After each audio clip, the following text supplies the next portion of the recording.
Hola, doctor Espinosa, ¿qué tal? ¿Cómo está todo? Buen día, Carlos. Buen día a la audiencia de la revista 110. Yo riéndome un poco con la cosa de la República Dominicana. Decía yo, mientras en Colombia tienen los falsos positivos, en República Dominicana tenemos los falsos graduados o los falsos alfabetizados. Los falsos positivos eran una gente que lo mataban y lo presentaban como guerrilleros. Caído en combate. Como caído en combate, sí, para cobrar una recompensa. Entonces, precisamente, aquí se está presentando falsos alfabetizados para cobrar la recompensa política. Una de las obras maestras de el expresidente, el señor Uribe Vélez. Uribe, sí, que sí. No tuvo la rigor. No, terrible. No, es que los incentivos, tú sabes. No, pero mira, oye, no se parece. No, pero fue una cosa terrible. Mira, tú te hablas con colombianos y te lo narran con el real dramatismo que significó eso. Señor, eso es terrorífico. Gente que era, porque yo te voy a decir una cosa, Colombia es un país inmenso donde también hay muchísimos, mira, indígenas, enfermos mentales. La gente desaparecía. Hay gente que lo agarraban y le ponían, tú sabes lo que, matar a un individuo que no tuviera. Y le ponían un uniforme. Matar a un sin familia, ponerle un uniforme y decirle, mire, murió en combate. Por un lado, vender la idea del combate, de la decadencia del movimiento guerrillero, pero por otro lado, el negocio que representa para un sector de la cúpula militar y política de Colombia, que son los que precisamente se resisten a que ese país pueda llegar felizmente a un acuerdo de cese al fuego bilateral para construir la paz. ¿Tú crees que realmente? Porque yo te reitero, la paz no se decreta, la paz se construye. ¿Tú crees que los militares son los principales beneficiarios de que se mantenga ese conflicto? Ay, digo, yo sé que en parte y parte es negocio. Para sectores es un negocio, la guerra. Y por eso están torpedeando cualquier posibilidad de que eso se suspenda.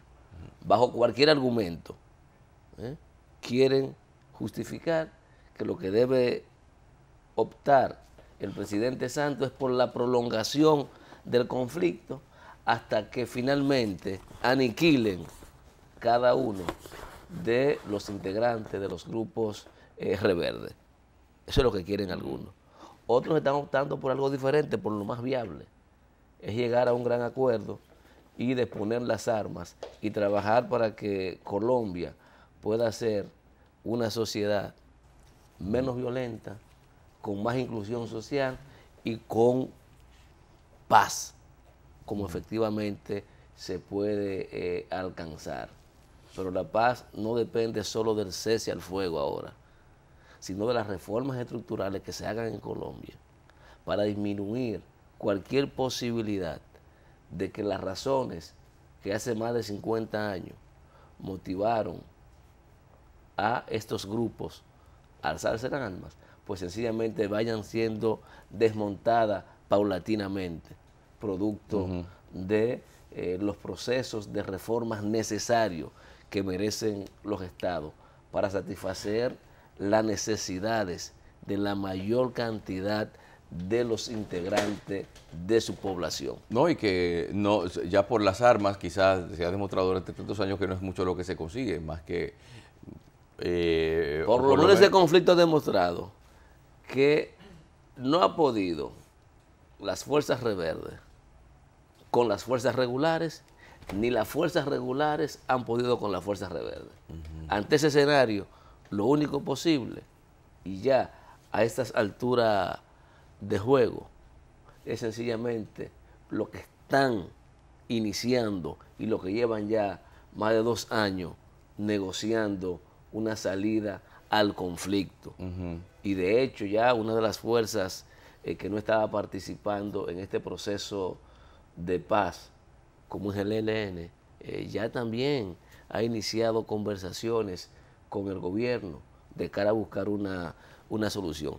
Pero el tema no era Colombia, vamos a hablar del asunto de los falsos alfabetizados. Yo creo que la decisión del gobierno es administrativa y políticamente correcta. Sí. Y la ordenar, lo que queda en el aire de que cuando pasa una cosa así, uno pregunta, ¿y cuántas meses más podría haber pasado? Precisamente sin por eso, cuenta? Para evitar ruido en estos días, lo correcto es tratar de sacar el tema de los medios, no fijar ninguna otra actividad de graduación de alfabetizado para que no sigan entonces las interrogantes, para que no ose otro periodista llegar y hacer lo mismo, pero también para tratar de que se olvide si en las anteriores jornadas de graduación ha ocurrido lo mismo, que conociendo los chapuceros que somos y tratando de vender éxito, ¿quién sabe? Mira, ¿Quién sabe? Las cosas que pero se hacen entonces en campaña, correcto políticamente y administrativamente esa decisión. No, y sobre todo después que la directora de NCDN ratifica que la oposición no influyó en nada con relación a esa información. Porque yo dije ayer y reitero, fue un desacierto de los estrategas de campaña, del alcalde, de una vez, que eso lo infiltraron. De una vez mandar el dardo para donde la oposición. Sí. Para justificar una cosa que lo más elegante era recogerse y admitir en todo caso, nos equivocamos. Un error involuntario. Porque había, o hay siempre, más de una forma de salir de los problemas. Pero la más difícil, posiblemente la más saludable, que es reconocerlo. Pero a nadie le gusta reconocer su problema. Todo el mundo trata de evadirlo y tratar de culpar al otro, sobre todo en materia política, de lo que le pasa a uno. Y eso al final termina... Y así, como mismo cualquier cosa, dicen, cualquier información que se divulgue que afecte a un sector, dicen, eso es político, eso es para hacerme daño, pero muchas veces son cosas con mucho apego a la verdad, en muchos casos. Yo he trabajado con Shaira Castillo, que fue la periodista que hizo ese trabajo. Yo te puedo decir que es una persona de cuya honestidad y de su seriedad en su trabajo podemos dar fe. Y yo creo que, y realmente desde que yo lo veo, que es ella que lo hace, yo realmente no tuve ninguna duda de que ahí no había ningún tipo de montaje. Porque conozco la forma en que procede y conozco realmente cómo se hace ese tipo de trabajos. Cuando son cosas que, mira, cuando se está cubriendo una información que sobre algo que cambia la vida de las personas, uno busca los testimonios de la gente. Entonces, Shaira hizo eso. Ya fue pidiendo, entonces cuando ya se fue encontrando que realmente eran gente que en vez de decirle estoy muy contenta porque aprendí a leer y escribir, lo que pareció fue un grupo de gente que dice yo no sé qué hago aquí, ahí la cosa inmediatamente levanta una sospecha. Pero te quiero decir algo también con respecto a lo que es el hecho en sí de rellenar una graduación donde quizás habían 2 o 3 alfabetizados y una parte indeterminada de gente. Pero lo mejor es inverso. Son de las vainas que se inventan cuando ya están en campaña y se le está acabando el tiempo. Obras que se inauguran sin estar terminadas. Vamos a suponer que es inverso, que la mayoría efectivamente están alfabetizados. Vamos a suponer que es inverso. La mayoría están alfabetizados. No, porque ahí había 2 o 3 gente que me daba la impresión, según las imágenes que yo vi, de que realmente estaban recién aprendiendo a leer. Pero el manejo que dieron, buscar una salida, bueno, sencillamente cometimos un error, 2 o 3 gente que no estaban, que no han culminado el proceso, son muy poquitos, tenemos que llenar el espacio, busquen borrachos, haitianos, busquen todo lo que aparezca, señores. Es que eso no es un problema de cantidad. Si fueron 10, fueron 10. Y es un éxito. Mira, se presentan, hicieron eso. Pero también cuando se quiere mostrar una imagen favorable de una institución o de una persona o de un candidato, se entregan obras sin inaugurar o a medio talle. O con falta de algunos detalles. Somos chapuceros. Y se hacen chapuzas, eso es lo que tú dices. Se entregan asuntos, se hacen entregas supuestas de fondos para actividades, pero realmente para construcción de obras, cuando son cheques sin respaldo en algunos casos, dicen que son por una cantidad y son por menos. Hay muchísimas cosas que se hacen en campaña, pero el que se inventó eso se metió con una cosa muy mala, porque esa es una de las 3 niñas lindas de Danilo. Eso te iba a decir. Alfabetización, Barquita ¿Y cuál es la otra? Bueno, ya la... ¿Cómo se llama? Educación del 4%. No, no, bueno, eso es importante, la educación, la construcción de escuelas. Pero una de las otras obras insignes del presidente Medina, que fue la reubicación de lo del lago Enriquillo, Boca de Cachón. Eso nadie se acuerda. No, de eso no se acuerdan, porque Ni ya la hace barquita, mucho. eso todavía. Pero la barquita, la extensión del médico, del metro, el teleférico, esas son obras, y la alfabetización. Esas son las obras insignes como donde el presidente Medina quiere dejar una impronta. Entonces, que aparezca uno que ose manchar esa intención del presidente. Ya se metió en un lío muy feo. Las únicas cosas que puede exhibir el presidente es lo relativo a educación. Y ese plan de Quisqueya Aprende Contigo, que todo el mundo lo ha valorado, sí, hasta la oposición, todos los sectores, porque claro, es una iniciativa correcta, necesaria, que no se le puede buscar bandería política, es un interés nacional y correcto por el presidente que inició ese proceso necesario en la República Dominicana. Y por eso tú ves que nadie había cuestionado ese programa. Y lamentablemente es un propio actor fundamental del gobierno, en que en una actividad sencillamente desacredita y pone en tela de juicio la efectividad que todo el mundo le había dado a este plan de Quisqueya Aprende Contigo. Ese es un poco insignia del gobierno, como lo es el 4% para la educación, que yo reitero, no es un éxito solo del gobierno. Eso se logra gracias a la movilización social que en la República Dominicana durante años se estuvo dando de cara a que los gobiernos cumplieran con ese mandato de ley. Y el presidente correctamente, compelido por la presión social, porque por lo que yo veo, si la gente no se hubiese movilizado, Danilo no asume compromiso. Hay que estar claro. Igual, claro, si la gente no se moviliza y no presiona contra Barrigol, tampoco asume compromiso. Por eso fue que en muchos momentos yo dije que el presidente tiene la capacidad de los surfistas. Él se monta en la cresta de la ola y capitaliza las situaciones. Y sí, eso le fue dando resultados. Pero ahora todos los activistas sociales están metidos en política, entonces hay que esperar que pasen las elecciones a ver yo te digo algo, y que pierdan para que vuelvan de nuevo a esas manifestaciones. Es que yo creo que República Dominicana y el movimiento social en ese sentido ha fallado. Ha fallado, porque siempre son vistos como personas. Lo dijo Héctor Guzmán ayer acá.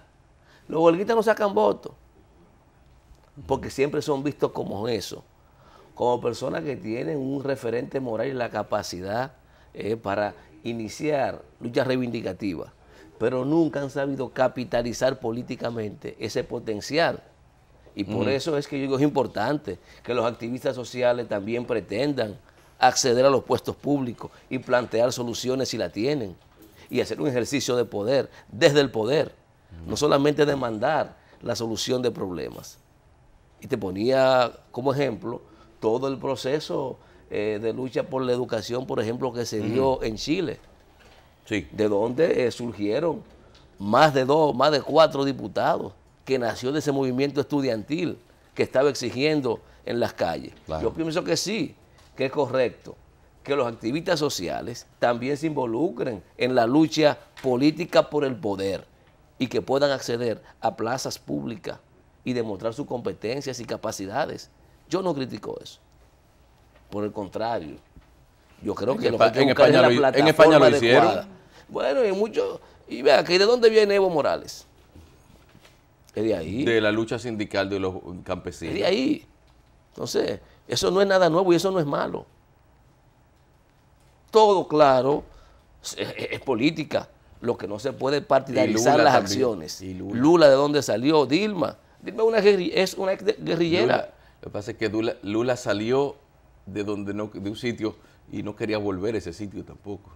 Eso fue lo que pasa. Bueno, yo no sé si él quería volver o no. Lo que pasa es que el ser humano tiene esa es una de las virtudes que a veces se convierte en sus fracasos. Sí, claro. La capacidad que tiene el ser humano de cambiar.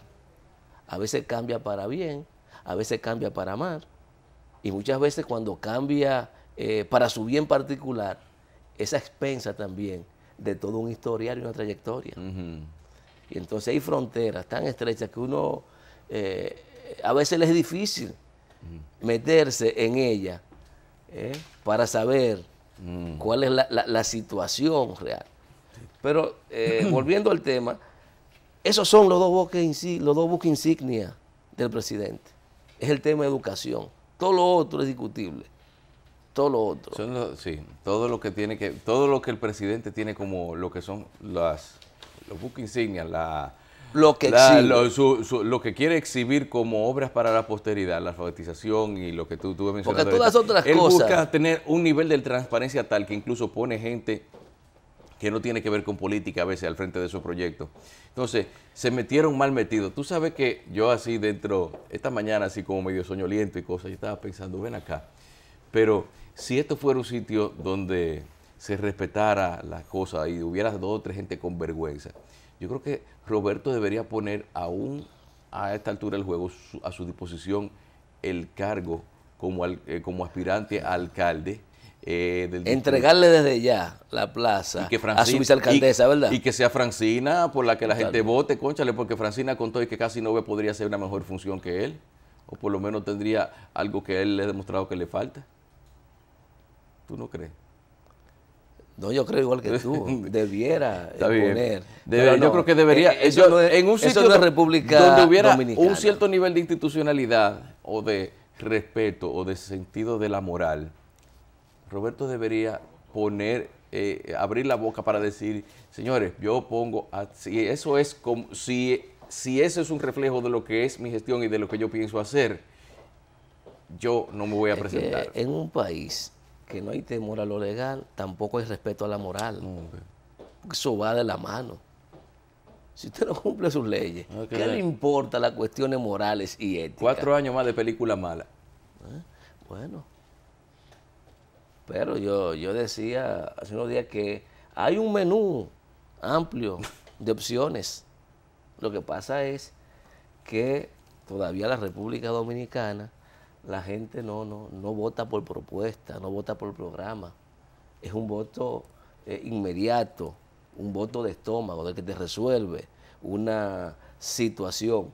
Por eso yo veía anoche el debate, una parte, y me pareció un ejercicio importante por parte de los organizadores y también de los candidatos que accedieron a ir y compartir su visión y propuesta de solución a los problemas nacionales. Ahora yo digo, un país donde no hay compromiso, posiblemente eso no sirve de nada. Porque a lo mejor el 90 o el 60% de los que iban a votar ni siquiera se enteraron que había un debate. Y a lo mejor Junior, tampoco ni le interesa Junior, eso. Tú sabes que yo me pongo a ver el debate y yo poca atención le presto a lo que se estuvo diciendo ahí. Pero demuestra que por lo menos en algún momento toda la oposición se puede poner de acuerdo. Mira cómo se pusieron de acuerdo todos para ir para allá. O sea, no es una oposición que a la hora de defender cada quien sus palabras, sus propuestas, ok, ahí están todos de acuerdo, van todos y se juntan ahí, pero qué bien se hubiese sido que ese acercamiento que tuvieron todos ahí para asistir a un debate, lo hubiesen tenido con más anticipación para fines superiores. El único elemento común que a lo mejor una parte importante de los comparecientes a ese debate tienen es que quieren el poder. Pero hay muchas propuestas diametralmente diferentes. Y aunque pretenden solucionar los problemas nacionales, cada quien es desde su óptica ideológica y política. Entonces, claro, hay parte de ello y fue uno de los reclamos que hizo el licenciado Atoy de Can, que está haciendo un gran esfuerzo. Se quejó al final de que no fueron capaces de unirse justamente los que estaban ahí para tratar de ir en mejores condiciones a disputar el poder con el partido de gobierno. Esa fue al final la queja del licenciado Antonio Cano. Pero cada quien tiene su estrategia y entiende que en este momento pueden ganar determinados espacios en la lucha política de la República Dominicana. Pero me pareció, te reitero, interesante conocer de cada uno de ellos las soluciones que tienen. Hay gente que se manejaron muy bien. Claro, la experiencia, dice el doctor que 30 años en esto, no se improvisa. Y hay gente que tiene mucho tiempo vinculado a la administración pública y en el ejercicio de poder. Y eso salió a florecer en las intervenciones. Claro que sí. Claro que sí. Si tú haces una evaluación individual. Y que hay gente que cuando se hace cierto pronunciamiento tiene como que mirar para los lados para verle la cara a la gente que sí, a ver si se lo están creyendo. Claro. Porque de verdad, haber sido parte de un gobierno y después presentarse como candidato y decir que ese gobierno es malo, es un punto que puede ser tomado muy en cuenta. Bueno, eso, en política eso pasa. Porque tú te identificas con acciones de un gobierno, después tú sales, tú criticas con la que no te identificaba. Y eso no es anormal. Pero también cada uno tiene sus fortalezas y debilidades. A veces parecía que era una competencia desigual, Carlos, en algunos momentos con relación a algunos candidatos. Pero la mayoría de ellos pienso que se manejaron muy bien en el abordaje de cada una de las interrogantes que le fueron sometidas. También Atuey se quejó de la ausencia del presidente de la República. Precisamente, Junior, ¿tú crees que el presidente Medina debió ir? Yo entiendo que sí. Digo yo. Y él hace un tiempo entendía que sí, que debía participar en los debates presidenciales. De hecho, hizo unas afirmaciones que yo no sé, pero eso le corresponde a la oposición, manejarla y presentársela al presidente, el candidato. En ese escenario, él estaría en desventaja por el asunto de que serían 7 voces contra una. A menos de que no hubiese una moderación que tuviera. No, en el único lugar en que tenían una condición de igualdad. Más que una desventaja, es un acto, digamos, de hidalguía del presidente comparecer ahí, ponerse en igualdad de condiciones, porque no hay ningún otro momento que esté en igualdad de condiciones. No necesariamente porque él no lo prefiera, sino por lo que implica estar en el poder. Entonces hay un momento para estar en igualdad de condiciones, de tú a tú, escuchar. La presencia del presidente ahí, en vez de convertir en acto en una presentación de propuestas, te digo, si no hubiese tenido una moderación adecuada, lo que hubiese sucedido sería que se hubiera vuelto un ring de pelea, una especie de congreso improvisado, de impeachment improvisado por parte de los opositores. No, hombre, lo que pasa es que definitivamente, si hay una expresión de que una cosa es lo que usted dice cuando está fuera del poder y otra cuando llega, el presidente sabe de eso. Él sabe de eso. Porque igual, si usted se pone a recoger todas las cosas, yo reitero, señores, los políticos tienen que tener mucho cuidado con lo que dicen. Por un lado se lo escriben y por otro lado lo firman. Y entonces su viva voz. ¿Tú lo dices a partir de la campaña de las difusiones de material sobre los antes y después de Danilo en cuanto a ciertas No solamente por Danilo, sino también por otros. Porque tú escuchaste en el proceso, leonelista confesado, antirreeleccionista.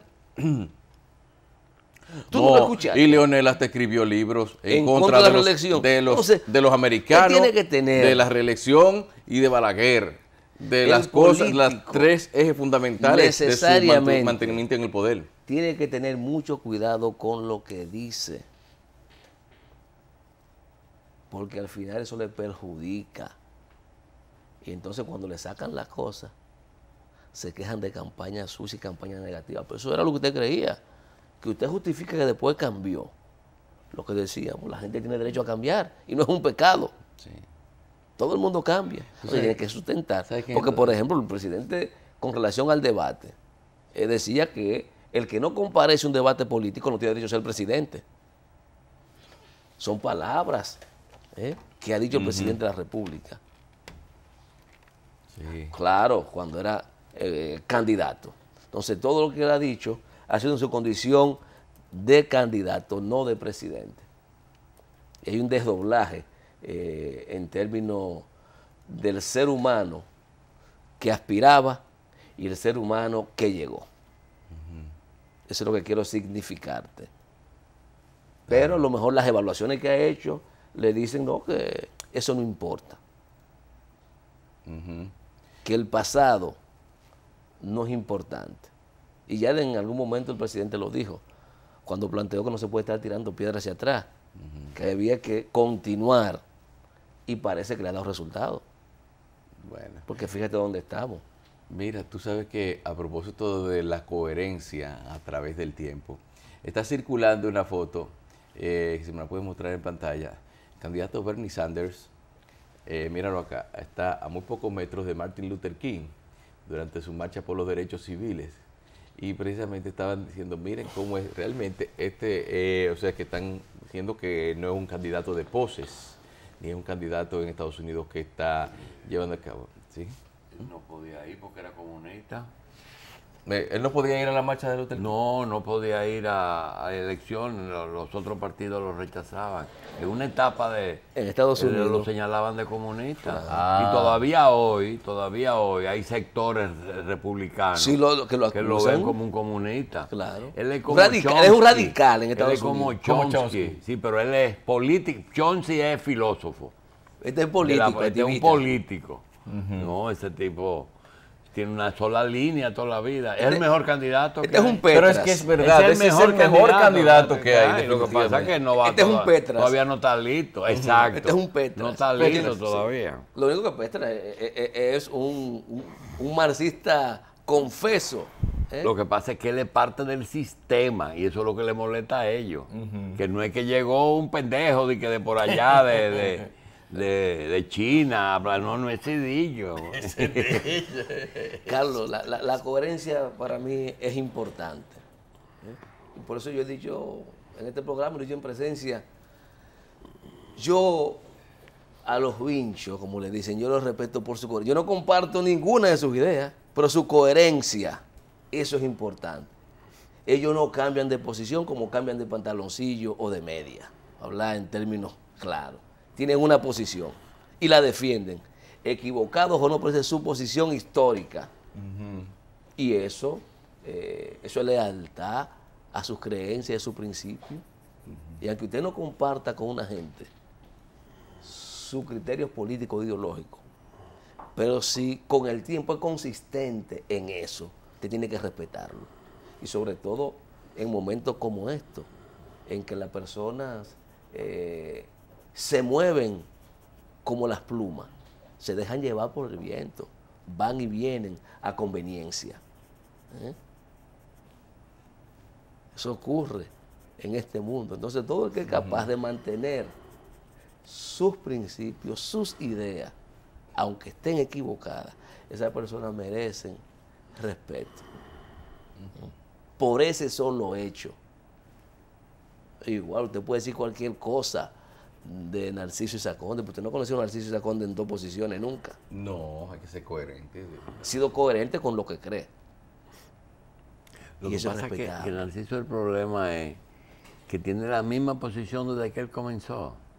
Él no ha dado un pasito, nada. No es como pequeña, Dilma o Lula, no. Que no es una flexibilización de las posiciones, sino una modernización de su propia posición. En alguna posición. Doctor, yo creo que sí, que él ha cambiado mucho. Pero para seguir para atrás. No es para seguir para atrás. Si usted lee a Narciso, la renovación del pensamiento político y la madurez de Narciso y la autocrítica que hace. Retórica. Retórica porque no ha sido capaz de llevarlo, digamos, a la práctica. Pero Narciso tiene una obra sobre liderazgo y poder. Una vaina es tremenda. Es un buen libro, un buen ensayo, un buen ejercicio. Y eso evidentemente es una autocrítica a lo que ha sido el comportamiento del liderazgo tradicional, sobre todo es de la corriente ideológica con la que se ha inclinado la vida entera. Y cómo la gente se pierde en esa perspectiva también, sí, que entiende que la única forma de ser líder es cuando tiene el sobrecito y cuando está en el poder. Y lo que decíamos el día pasado, el liderazgo trasciende el puesto. Usted puede ser el líder de un proceso sin tener un puesto en el Estado y sin tener un puesto en el partido. Puede seguir siéndolo. Y eso es un asunto que tenemos nosotros que entender también como sociedad. Porque la República Dominicana, el problema del liderazgo, la transmisión de las experiencias, es muy limitado. Y no solo usted lo ubica en el ámbito político, váyase al ámbito empresarial también, váyase a las organizaciones sindicales, es más, váyase a los clubes sociales que existían antes. Siempre ha habido una permanencia de la misma dirigencia. Usted ve hoy, cuando cogen las asociaciones sindicales, son los mismos dirigentes de hace 30, 40 años. Porque son personas que no entienden que si no están a la cabeza, no aportan.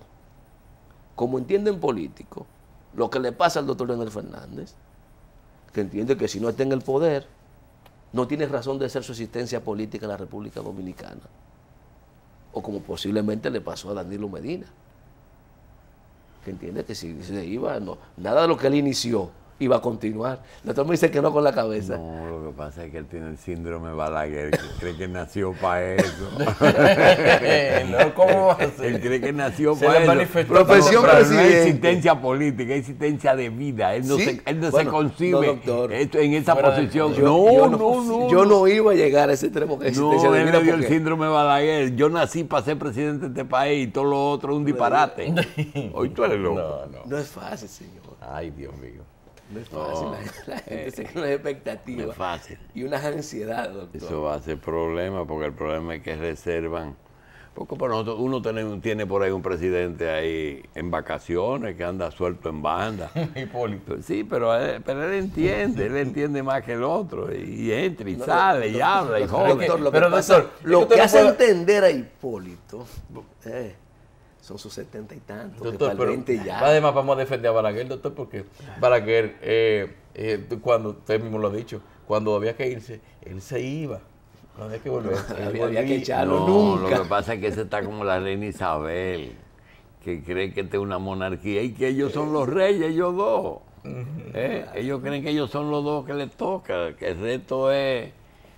Y mira, y en la cabeza de ellos, a mí no me gusta decirlo porque hay algunas cosas que son difamación, pero representan el pensamiento de mucha gente. Ellos menosprecian a todo el mundo y creen que nadie es capaz de hacer la cosa. Balaguer se creía que todo el mundo era un disparate aquí y que el único que estaba, y Leonel cayó en ese error. Es como el comunicado de la embajada. Sí. Pero ese es el problema el de lo que famoso el comunicado falso de la embajada que hicieron, que ese comunicado es falso, pero lo que está ahí expresa el pensamiento de ese sector de la embajada. Hay muchas cosas que hay aquí que uno tiene. Es así que piensa. Bueno, señores, por aquí está Feliz Decena ya con la información deportiva. Vamos a una pausa y les vamos a dejar con el video de Hillary Clinton bailando merengue con Adriano Espaillat, señor director.